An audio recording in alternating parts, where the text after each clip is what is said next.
US President Donald Trump promised to end the Russia-Ukraine war on day one in office, but looks like the war is now entering into a new year.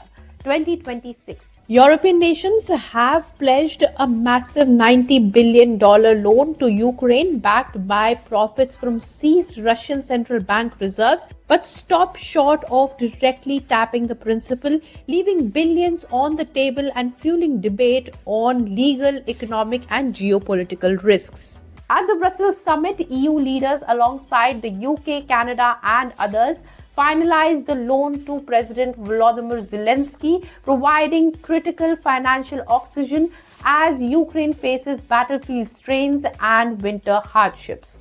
The funds draw from interest earned on a €300 billion in frozen Russian assets parked in European banks since Moscow's 2022 invasion, generating about €3 billion annually. This extraordinary revenue mechanism avoids touching the assets themselves, channeling support for Ukraine's defense, reconstruction, and energy needs without immediate escalation.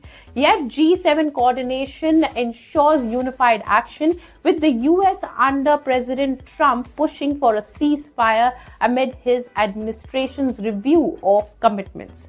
The EU wavered on seizing the full frozen reserves due to profound legal hurdles. Such assets belong to Russia's sovereign central bank, and outright confiscation could set a precedent violating international law, potentially exposing European holdings abroad to retaliation, like China's targeting EU bonds. Economically, it risks market panic, higher borrowing costs for the bloc, and ruble spikes bolstering Putin. Politically, nations like Hungary vetoed riskier moves, while legal experts warn of lawsuits and eroded trust in Western financial systems. Instead, the profits-only approach, endorsed after months of debate, balances aid with caution, though Zelensky pressed for broader steps to match Russia's war machine. Earlier, Russian President Vladimir Putin lashed out at the European leaders, branding them little pigs or piglets for meddling in Ukraine while their economies falter under sanctions.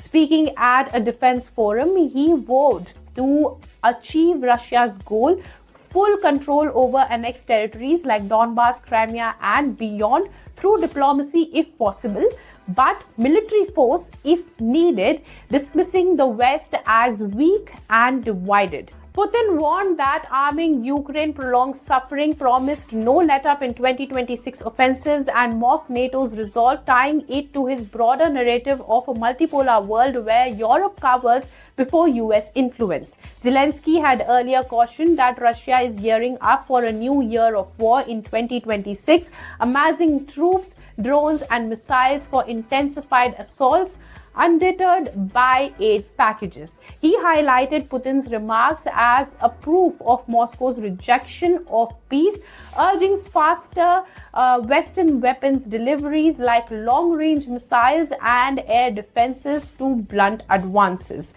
Zelensky framed it as a test of Europe's spine. This aid standoff underscores Europe's tightrope, sustaining Ukraine without provoking Russia. So looks like the war is not stopping anytime soon, putting Trump's peace plan for two nations on the sidelines for now.